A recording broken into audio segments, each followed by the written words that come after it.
Hello everyone, welcome to Vidyashree Academy. I hope you are doing well. हम आज discuss करने वाले हैं एमपी पटवारी एग्जाम 1 अप्रैल का एनालिसिस। फर्स्ट शिफ्ट में जो क्वेश्चन पूछे गए थे उन्हें हम डिस्कस करने वाले हैं। बहुत ही बढ़िया क्वेश्चन थे। जो क्वेश्चन एनालिसिस हमने पहले पढ़ा है उसके बेस पर हम ये क्वेश्चन सॉल्व कर सकते थे। फर्स्ट क्वेश्चन पूछा गया था, उपभोक्ता संरक्षण अधिनियम 1986 में आया था। ये हम पहले भी डिस्कस कर चुके हैं, क्वेश्चन आ चुका है। उपभोक्ता संरक्षण अधिनियम कब आया था? 1986 में आया था। सेकंड क्वेश्चन पूछा गया है कि विश्व स्वास्थ्य दिवस जो वर्ल्ड हेल्थ डे मनाते हैं वो कब मनाते हैं? तो 7 अप्रैल 1950 को विश्व स्वास्थ्य दिवस मनाया जा रहा है। तो ये याद रखना है। ये बिल्कुल मतलब आज जो है 50% क्वेश्चन आपको रिपीटेड क्वेश्चन ही दिखेंगे। ओलंपिक गेम्स की शुरुआत कब कब से हुई है? तो 1896 से ओलंपिक गेम्स की शुरुआत हुई है। सतपुड़ा पर्वत श्रृंखला, सतपुड़ा से डेली क्वेश्चन पूछा जा रहा है, इसलिए सतपुड़ा से रिलेटेड क्वेश्चन यदि आपका एग्जाम नहीं हुआ है तो आपको अच्छे से पढ़ लेना है। सतपुड़ा पर्वत श्रृंखला किस दिशा में है? तो आपको मध्य प्रदेश का मैप डेफिनेटली बनता ही होगा। तो जो सतपुड़ा पर्वत श्रृंखला है वो आपको कहाँ मिलेगी? दक्षिण दिशा में मिलेगी। भारत भवन का निर्माण कब हुआ था? तो 1982 में किसके द्वारा कराया गया था? चार्ल्स कोरिया के द्वारा भारत भवन का निर्माण कराया गया था। एल्यूमिनियम की वैलेंसी पूछा था यहाँ पर, तो याद रखिएगा एल्यूमिनियम को Al से रिप्रेजेंट करते हैं और एल्यूमिनियम जो है वो +3 वैलेंसी शो करता है। इमली में कौन सा एसिड पाया जाता है? तो हमने इसके पहले डिस्कस किया था कि जैसे नींबू में पूछा गया है, आम में पूछा गया है, तो इमली में कौन सा एसिड पाया जाता है? इमली में पाया जाता है tartaric acid. IPO, what is the full form of IPO? तो इनिशियल पब्लिक ऑफर या इनिशियल पब्लिक ऑफरिंग जो होता है वो क्या होता है? IPO का फुल फॉर्म होता है। अशोक ने किस युद्ध के उपरांत अपना धर्म परिवर्तित किया था? तो कलिंग युद्ध के बाद अशोक का हृदय परिवर्तन हुआ था। और कलिंग युद्ध में जितनी भी जनधन की हानि हुई थी, जितना भी खून खराबा हुआ था, उसने अशोक के हृदय को परिवर्तित किया। और अशोक ने कौन सा धर्म अपनाया था? बौद्ध धर्म अपनाया था। आपको कमेंट बॉक्स में लिखकर बताना है कि कलिंग युद्ध कब हुआ था और कलिंग किस राज्य में आता है। नेक्स्ट क्वेश्चन है, जैसे कि हम डिस्कस कर चुके हैं कि नेशनल पार्क से डेली क्वेश्चन पूछा जा रहा है और पेंच नेशनल पार्क जो है वो तो डेली ही पूछा जा रहा है। तो बांदीपुर राष्ट्रीय उद्यान पूछा गया है आज। बांदीपुर जो राष्ट्रीय उद्यान है वो किस जिले में स्थित है, किस राज्य में स्थित है? तो कर्नाटक में स्थित है। मध्य प्रदेश का सबसे व्यस्ततम हवाई अड्डा कौन सा है?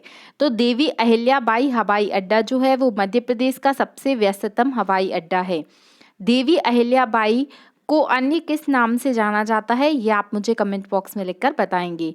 12वीं पंचवर्षीय योजना, तो 5 ईयर प्लान बहुत अच्छे से पढ़ना है, इससे क्वेश्चन पूछा जा रहा है। जैसे एक शिफ्ट में पूछा गया था कि जो 12वीं पंचवर्षीय योजना है उसका उद्देश्य क्या था, और अब पूछा गया है कि कार्यकाल पूछा गया है 2012 से लेकर 2017 तक 12वीं पंचवर्षीय योजना चली हुई थी। फिर गैलियम जो होता है, गैलियम से पूछा था सिंबल इसका क्या होता है? तो सिंबल के क्वेश्चन भी पूछे गए हैं कि पीरियोडिक टेबल में किस तत्व को क्या लिखा जाता है? तो गैलीनियम को जैसे Ga लिखते हैं। जैसे सोडियम का पूछा गया था, सोडियम को क्या लिखा जाता है? तो Na लिखा जाता है। तो आपको थोड़ा पीरियोडिक टेबल के एलिमेंट के जो फॉर्मूले हैं वो भी पता होने चाहिए। कौन सी इनमें से SI मात्रक नहीं है? तो उसमें आपको 4 ऑप्शन दिए गए थे। यहाँ पर जो राइट आंसर होगा वो होगा जो प्रतिरोध होता है, रेजिस्टेंस, वो क्या है? SI मात्रक नहीं है। खरगोन का महाकालेश्वर मंदिर किस राजवंश के द्वारा बनाया गया था? तो खरगोन में जो महाकालेश्वर मंदिर है उसे परमार राजवंश के द्वारा बनाया गया था।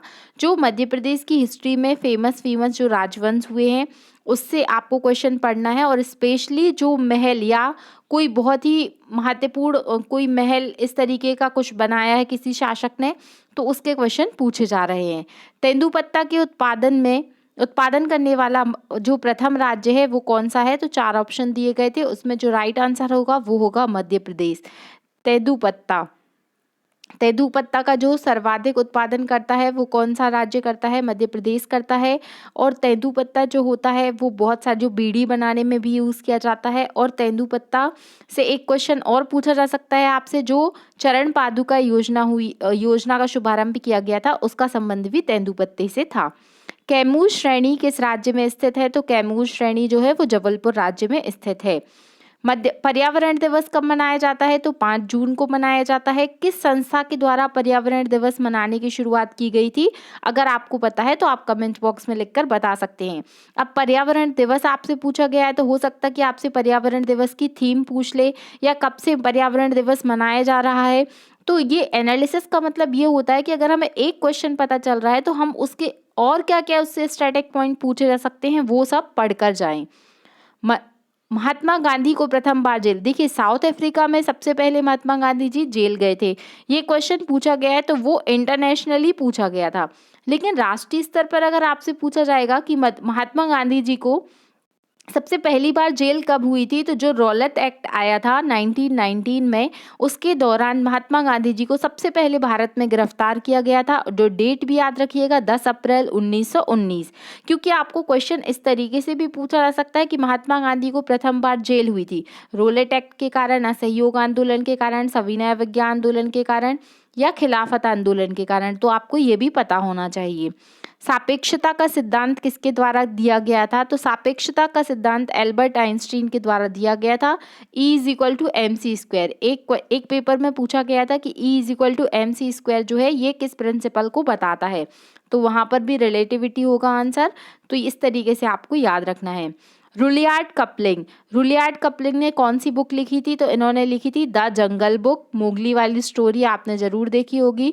तो द जंगल बुक के राइटर कौन है? रुलियार्ड कपलिंग है। लेकिन यहाँ पर क्वेश्चन ये पूछा जाता है, कांस्टेबल में भी कई बार ये क्वेश्चन पूछा गया है कि जो द जंगल बुक का कॉन्सेप्ट है, जो सीरीज बनी थी मोगली वाली, वो किस नेशनल पार्क पर बेस्ड है? तो वो पेंच नेशनल पार्क पर बेस्ड है। पेंच नेशनल पार्क आपको बिल्कुल भी नहीं छोड़ना है, उसके सारे जितने फैक्ट आपको जहां से मिल सके वहां से पढ़कर जाना है। आपका एक क्वेश्चन डेफिनेटली सही होगा। मध्य प्रदेश राज्य उद्योग कृषि विकास निगम की स्थापना, देखिए पटवारी एग्जाम में ना डेट के क्वेश्चन मध्य प्रदेश से पूछे जा रहे हैं, तो जो भी महत्वपूर्ण डेट है, जो निगम है, उनको आपको अच्छे से पढ़ लेना है। मध्य प्रदेश राज्य उद्योग कृषि विकास निगम की स्थापना 22 मार्च 1969 को की गई थी। फिर कुछ क्वेश्चन बजट से, एक क्वेश्चन पूछा गया था कि मध्य प्रदेश सरकार ने कृषि बजट के लिए कितना पैसा आवंटित किया है? तो 16,900 करोड़ रुपए जो है वो कृषि के लिए मध्य प्रदेश सरकार ने आवंटित किया है। फिर जिन जिन कवि का संबंध मध्य प्रदेश से है उनकी रचनाएं आपको बहुत अच्छे से पढ़कर जानी है, और रचनाएं तो आप पढ़कर ही जाइए क्योंकि एक नहीं 2 क्वेश्चन पूछे जा रहे हैं। सुमित्रा कुमारी चौहान की रचना पूछा था, तो स्पेशली हमको क्वेश्चन तो स्पेसिफिक पता नहीं है, बट हम इसको ऐसे याद कर सकते हैं कि हमें उनकी सारी रचनाएं पता हैं, तो जो नहीं है उनकी रचना वो हम समझ जाएंगे। जैसे कि वीरों का कैसा हो बसंत, झांसी की रानी, विदा, राखी की चुनौती, खिलौने वाला, ये सारी रचनाएं किसकी हैं? सुमित्रा कुमारी चौहान जी की रचनाएं हैं। और सुमित्रा नंदन पंत जी की रचना है। अगर ये क्वेश्चन भी पूछा गया था तो याद रखिएगा, ग्रंथि, वीणा, गुंजन, पल्लव, ये किसकी रचनाएं हैं? ये है सुमित्रा नंदन पंत जी की रचनाएं। देखिए अब ये अगर आपने गौर किया होगा तो ये छायावादी कवि हैं। छायावादी कवि कौन कौन से हैं? तो इसको आप जसु मसु के ट्रिक से याद कर सकते हैं। जा से क्या होगा? जयशंकर प्रसाद, सुमित्रा नंदन पंत, महादेवी वर्मा, और एक और सा से क्या होगा? वो होगा, यहाँ पर आप बताएंगे कि एक और सा से क्या होगा। देखिए सुमित्रा नंदन पंत, जयशंकर प्रसाद, महादेवी वर्मा और सूर्यकांत त्रिपाठी निराला। ओके, सा से सूर्यकांत त्रिपाठी निराला होगा। ये जो चारों कवि हैं ये छायावादी कवि कहलाते हैं। तो ये प्रश्न भी आपसे बन सकता है। फिर प्रोटोजोआ के रोग पूछे गए थे, तो ये मैंने रोग को याद करने का बहुत अच्छे से आपको ट्रिक भी बताया था। अगर आपको याद होगा, जैसे प्रोटोजोआ के लिए आप कर सकते हैं पापा काम पर सोते हैं, तो उसमें जैसे मलेरिया आता है और पायरिया आता है, तो इस तरीके से आप याद कर सकते हैं। विद्याश्री एकेडमी की साइंस की प्लेलिस्ट में जाकर आप ये देख सकते हैं। फिर न्यूटन का तृतीय नियम पूछा गया था, तो न्यूटन के तीनों लॉ आपको बहुत अच्छे से पढ़कर जाना है। तृतीय नियम क्या बोलता है कि प्रत्येक क्रिया के विपरीत में प्रतिक्रिया होती है। तल पर जो घर्षण लगता है, जो सरफेस पर जो घर्षण लगता है उसे क्या कहा जाता है? सतही घर्षण कहा जाता है। धारा के चुंबकीय प्रभाव की खोज किसने की थी? तो ऑस्ट्राइड के द्वारा धारा के चुंबकीय प्रभाव की खोज की गई थी। कंप्यूटर के क्वेश्चंस की बात करते हैं तो वही है, डेली आपको जो पूछा जा रहा है, जो की हैं, जो स्पेसिफिक की हैं उससे क्वेश्चन पूछे जा रहे हैं। कंट्रोल प्लस F8 पूछा गया था, control plus shift plus T पूछा गया था, मालवेयर से क्वेश्चन था, सॉफ्टवेयर से क्वेश्चन था, माइक्रोसॉफ्ट वर्ड, पावर पॉइंट से क्वेश्चन पूछे जा रहे हैं। फुल फॉर्म 1 से 2 तक फुल फॉर्म आपको पूछे जा रहे हैं, तो सारे एब्रीविएशन अच्छे से पढ़कर जाना है। तो ये आज का जो पेपर हुआ है मध्य प्रदेश पटवारी एग्ज़ाम, उसका एनालिसिस था। अगर आपने अभी 15 मार्च से लगातार एनालिसिस नहीं देखा है और अभी आपका एग्ज़ाम होने वाला है, या आपका एग्ज़ाम नहीं भी है तो भी ये क्वेश्चन आपको मध्य प्रदेश के अन्य एग्ज़ाम में फिर से रिपीट होंगे, तो ये सीरीज़ आपको देखनी है। आप जो है डिस्क्रिप्शन बॉक्स में आपको लिंक मिल जाएगी। 15 मार्च से लेकर हमने लगातार MP पटवारी एग्ज़ाम एनालिसिस जो है बहुत अच्छे से पढ़ा है और उसको एनालाइज किया है। तो please subscribe Vidyashree Academy by Puja and share.